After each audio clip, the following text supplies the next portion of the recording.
Olá, meus irmãos, graça e paz a todos. O áudio de hoje eu vou tratar sobre um salmo muito importante, que é o Salmo 73, que vai tratar sobre a prosperidade dos ímpios em contrapartida ao sofrimento dos justos, né? Ou a prosperidade e o fim dos ímpios. É um salmo muito importante para as nossas vidas e muito edificante, porque, sem dúvida, é um salmo sensacional. Segundo a tradição judaica, informa que quem fez esse salmo foi Asaf, né? E quem seria esse Asaf, né? Asaf, ele foi um levita, ou seja, da tribo de Levi, onde quando Davi decidiu transportar a arca da casa de Obed-edom para a cidade de Jerusalém, ele determinou que todos os filhos da tribo de Levi se reunissem para que fosse escolhido 3 diretamente, para que ficasse responsável pela condução e para que além da condução da arca fossem feitos louvores, né? Então, um desses 3 levitas que ficaram responsáveis por esses trabalhos foi Asaf. E Asaf é um exímio músico. Ele é um levita que vai estar presente no 1 Crônicas, capítulo 15, verso 17. Ele vai ser também identificado como um profeta amando de Davi, presente lá em 1 Crônicas, capítulo 25, verso 2. Ele também vai ser identificado como um vidente lá no livro de 2 Crônicas 29 e 30. Um cantor e músico no capítulo 2, no livro 2 de Crônicas, capítulo 5, verso 12, que é justamente quando Salomão vai reabrir o templo e determina que pegue a arca da cidade de Davi para ser transportada para o templo de Salomão. Então ele ficou responsável como um dos cantores e músicos. Asaf ele servia diretamente ao rei Davi, vamos encontrar isso em 1 Crônicas, capítulo 25, verso 6. Asaf era o chefe dos músicos do tabernáculo, vai estar em 1 Crônicas 16, 5.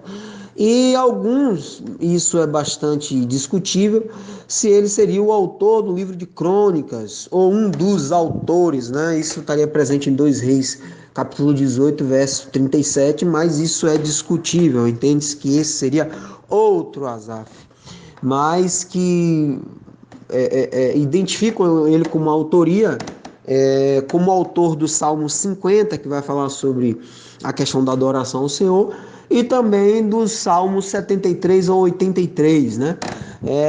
Mas, sem dúvida, o salmo mais impactante de Asaf é justamente o Salmo 73, que tentaria abordar aqui.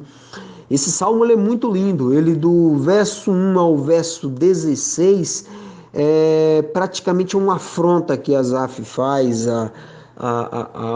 ao pronunciamento de Deus acerca da prosperidade dos ímpios, né? Esse Salmo 73 trata acerca de uma teodiceia, que é um ramo da teologia e da filosofia que tenta justificar a existência ou não de Deus a partir da discussão de um problema do mal com a relação da bondade de Deus, né? A teodiceia nada mais nada menos é do que a justiça de Deus, é uma palavra grega que é separado do theos, que quer dizer Deus, e de que quer dizer justiça. Então, justiça de Deus, essa justiça de Deus, como ela se prontifica diante da prosperidade dos ímpios. Aí o Salmo 73 é um salmo muito lindo e magnífico, e ele já inicia assim: verdadeiramente bom é Deus para com os limpos de coração. Na verdade, aqui o Salmo 73 já inicia, já tem até uma referência nele no Sermão da Montanha, lá em Mateus 5, capítulo 5, verso 8, que Cristo já bem ensinava que os bem-aventurados, os limpos de coração, porque verão a Deus. Então ele diz que verdadeiramente, Asaf diz que verdadeiramente bom é Deus para com os limpos de coração. E aí ele fala: quanto a mim, a questão da limpeza de coração complica aqui para ele, quanto a mim, os meus pés quase resvalaram. pouco faltou para que os meus passos escorregassem. Ou seja, por pouco os passos dele não seriam faltosos. Mas por que ele iria cair em tentação ou deixar-se sair do caminho? Ele explica a partir do verso 3. Pois eu tinha inveja dos soberbos, dos arrogantes, ao ver a prosperidade dos ímpios. Ou seja, um grande homem, um homem que era um levita, um homem religioso, um profeta, um vidente, um chefe dos cantores do templo, do tabernáculo, aponta que ele quase caía também em transgressão, porque ele passou a ter inveja dos soberbos, ao ver a prosperidade dos ímpios. E aí 4, né? Salmo 73, 4, ele passa a indicar o porquê. Porque esses ímpios não sofrem dores. São e robustos é o seu corpo, são homens bonitos, mulheres elegantes, né? Com corpo atlético, sem qualquer tipo de deformidade. 5, não se acham em tribulação como outra gente, como qualquer outra pessoa que passa por problemas, nem são afligidos como os demais homens. Esses homens são fortes, demonstram uma pujança ética, moral e uma pujança social, e que isso acabou causando inveja ao profeta, ao levita, ao vidente, Asaf. O 6, pelo que a soberba lhe cinge o pescoço como um colar, a violência os cobre como um vestido. Ou seja, a arrogância salta a luz aos olhos, né? A violência cobre de vestido porque eles são realmente homens ímpios, praticam o mal. Os olhos deles estão inchados de gordura, de tamanha compleição física. Estão bem fisicamente, né? Estão gordos. Eles transbordam as fantasias do seu coração. Motejam, ridicularizam, né? E falam maliciosamente. Falam arrogantemente da opressão que praticaram. Põe a sua boca contra os céus, blasfema contra Deus, e a sua língua percorre a terra, porque todos os 4 cantos escutam essa aberração praticada por esses ímpios. 10, pelo que o povo volta para eles e não acham neles falta alguma. Ou seja, o povo admira a prática dessas pessoas que praticam o mal e estão prosperando. E dizem, como sabe Deus? Ou seja, blasfemando contra Deus, desafiando Deus. E também questionam, há conhecimento no Altíssimo? Aqui justamente tratando acerca da onisciência, né, de Deus, acerca do seu saber absoluto. E vem, eles além de blasfemar se Deus tinha conhecimento de tudo ou não, se tinha conhecimento do que estava sendo feito. 12, e eis que estes são ímpios, andam sempre em segurança. Eles são ímpios, Senhor, mas eles aumentam as suas riquezas. 13, na verdade que em vão, aqui o profeta, o músico do Senhor, passa já a apresentar a indignação dele para Deus. Na verdade que em vão tenho eu purificado o meu coração e lavado as minhas mãos na inocência.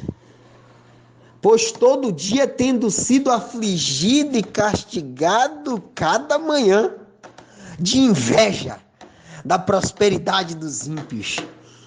Então ele passa a justificar que ele já estava começando a se sentir mal, porque ele por nada ele purificou o coração dele, lavou as mãos da inocência, não praticou qualquer mal, e todo dia ele era afligido e era castigado cada manhã.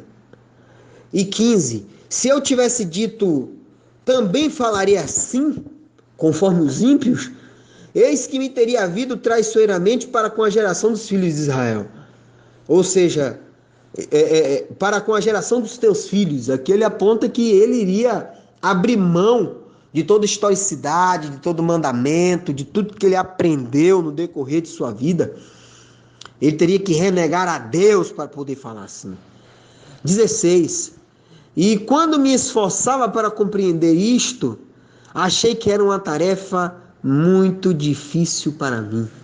Ou seja, quando ele abriu mão já de tudo para tentar compreender e entender por que os ímpios prosperavam e o justo passava aperto.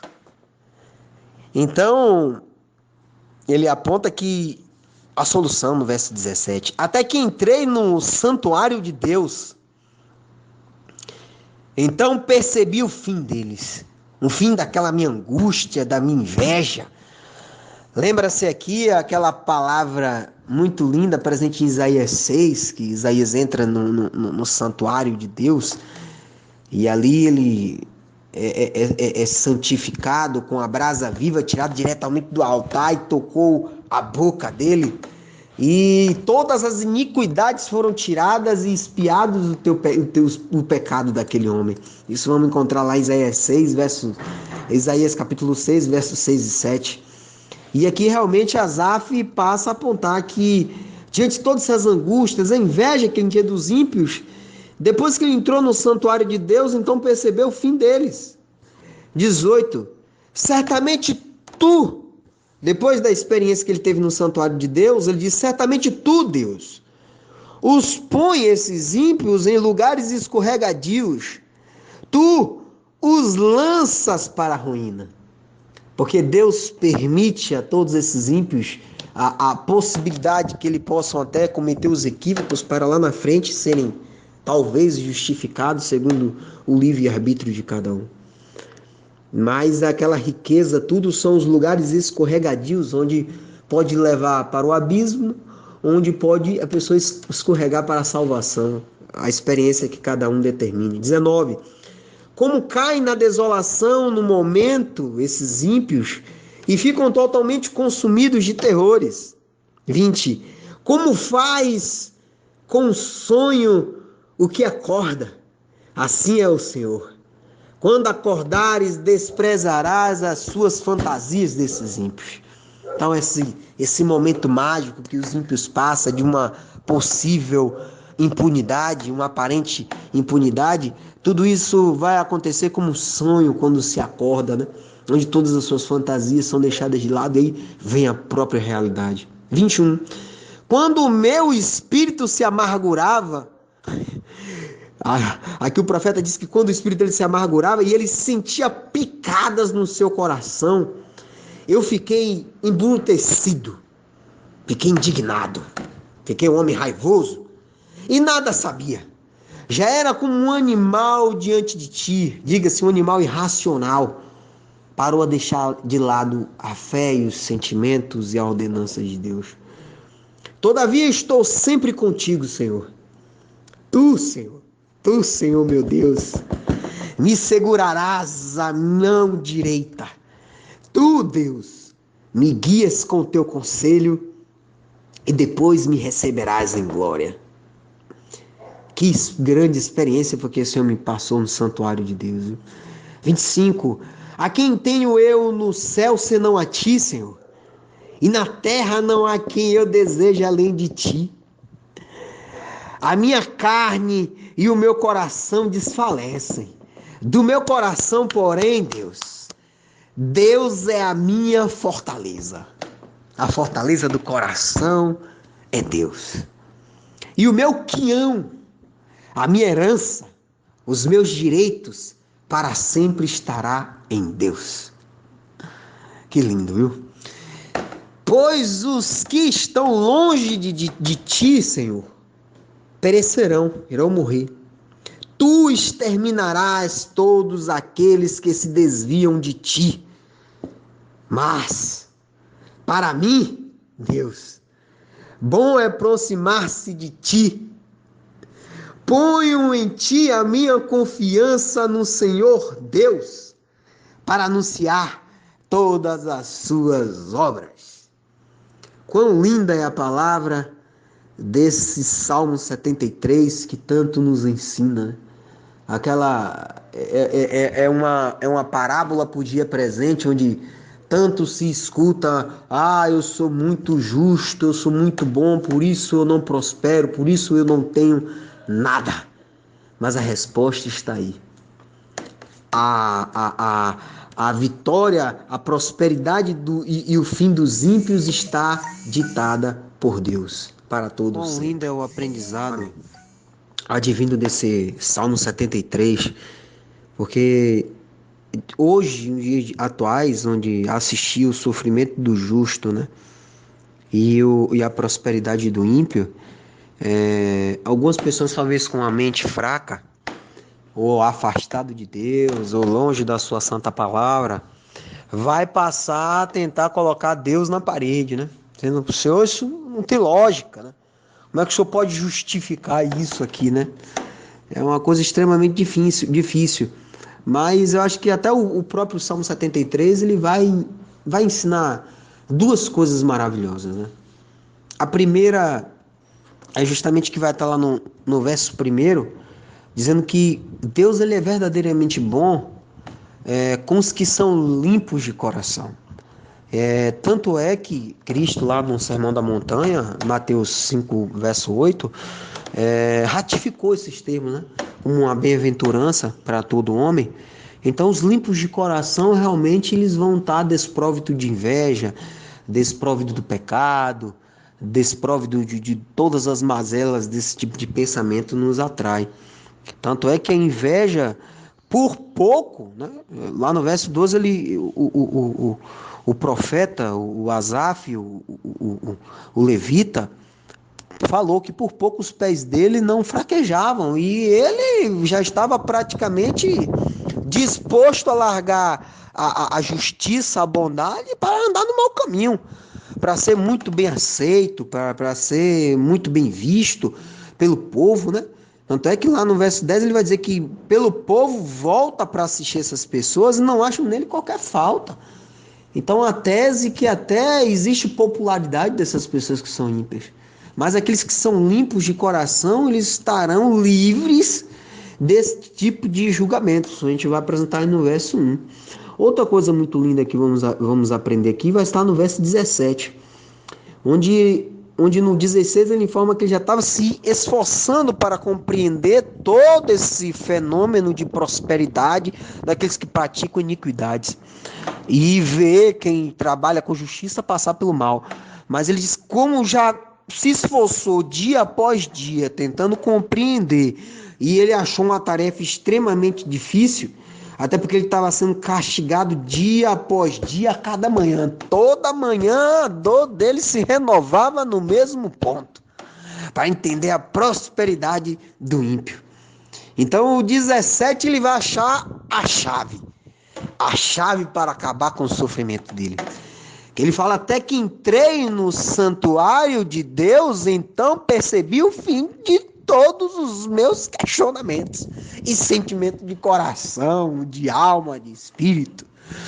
E é incrível que é o poder que o santuário de Deus tem de interferir em nossas vidas. Seja o templo, seja a santa palavra, seja uma pregação, que tudo isso nos livra de toda e qualquer sequela que estiver nos afligindo, desde que você tenha um coração limpo.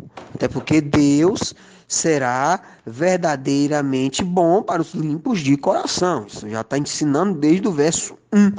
Mas a partir dessa passagem da importância do santuário, que eu já falei sobre a questão de Isaías 6, onde justamente ele estava no santuário e foi purificado, passando a ser um profeta realmente do Senhor e o anunciador do Cristo Jesus, da vinda do Cristo Jesus, o primeiro deles, direto, né?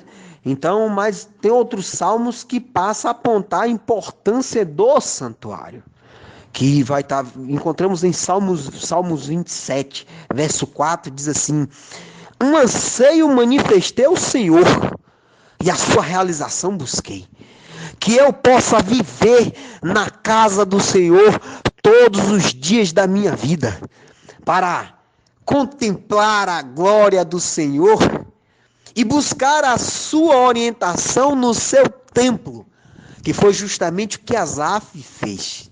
Asaf, voltando e relembrando, um levita, um profeta, um vidente, um cantor, um músico do templo, o chefe dos músicos, um homem que servia diretamente um dos homens mais religiosos da época, que era Davi, um homem tão temente a Deus, um homem segundo o coração de Deus, e ainda assim ele esteve diante dessa aflição.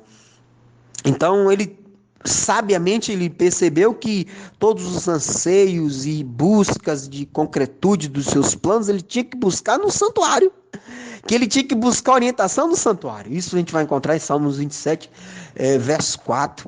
Em Salmos 150, verso 1 diz: aleluia, louvai a Deus em seu santuário, louvai-o no seu majestoso firmamento.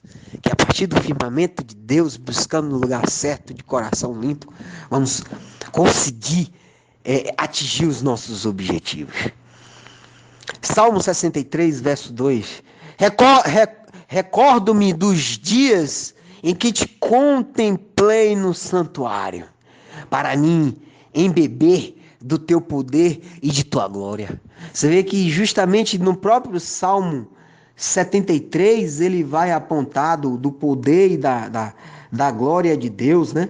Que ele passa a apontar que ele todavia, no verso 23, estou sempre contigo, e tu me seguras a mão direita. Tu me guias com o teu conselho, e depois me receberás em glória. Que lindo, né? Depois ele vem... depois do Salmo 63, tem o Salmo 50, que vai apontar: invoca-me no dia da tua angústia, Asaf. Não fala de Asaf, mas levando o nosso contexto: invoca-me no dia da tua angústia, eu te livrarei e tu me glorificarás.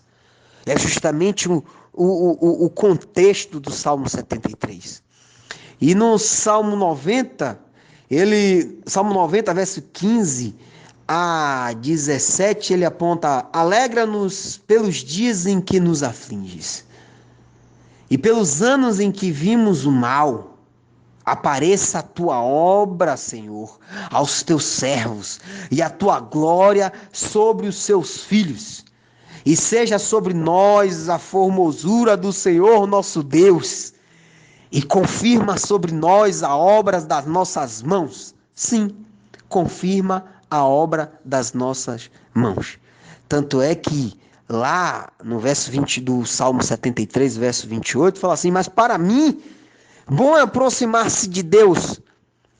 Ponho a minha confiança no Senhor Deus para anunciar todas as suas obras. Você vê como essa intimidade com Deus muitas vezes está atrelado ao santuário, né? É uma coisa magnífica. E depois de falar sobre os limpos de coração e a importância do santuário, essa prosperidade do ímpio tem um fator muito decisivo e importante que vamos aprender lá em Romanos 5, né? Que ele aponta que, independente desses ímpios estarem prosperando, seremos todos nós justificados. O justificado tem paz em Deus, porque o justo viverá pela fé. Então nós justos, independente de assistir o ímpio prevalecer ou ser engrandecido, ser favorecido, não há problema nenhum. Existe um propósito e um plano de Deus na vida dele. Inclusive em Romanos 5, verso 6, vai nos ensinar que Cristo não morreu para o justo.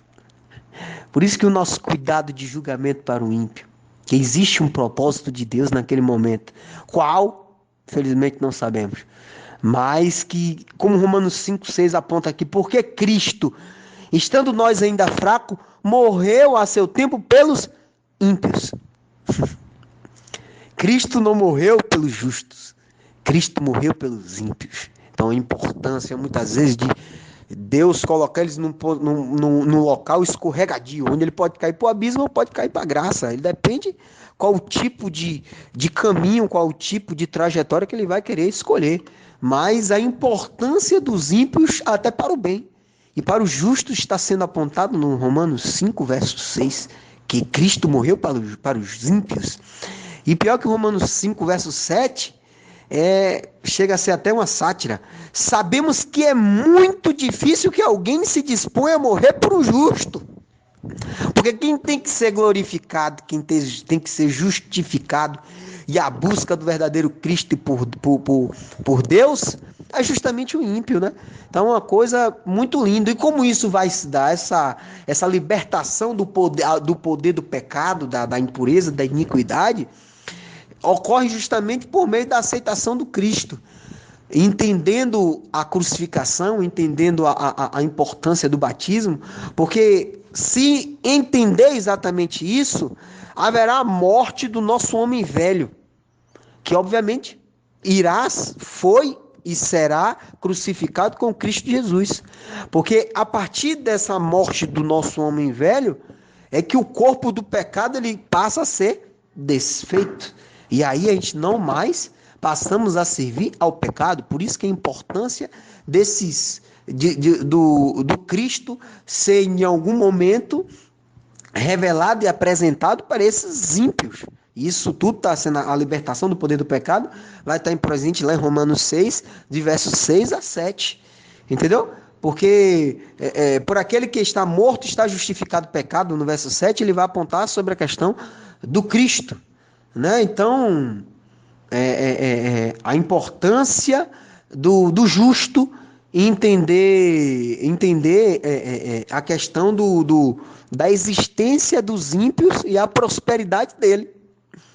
Porque para existir a morte do pecado desses ímpios, tem que operar nele a morte por meio do bem. E esse bem só vai existir se conhecer Cristo. Então a oportunidade de conhecer Cristo ocorrerá no tempo que é de cada sujeito, né?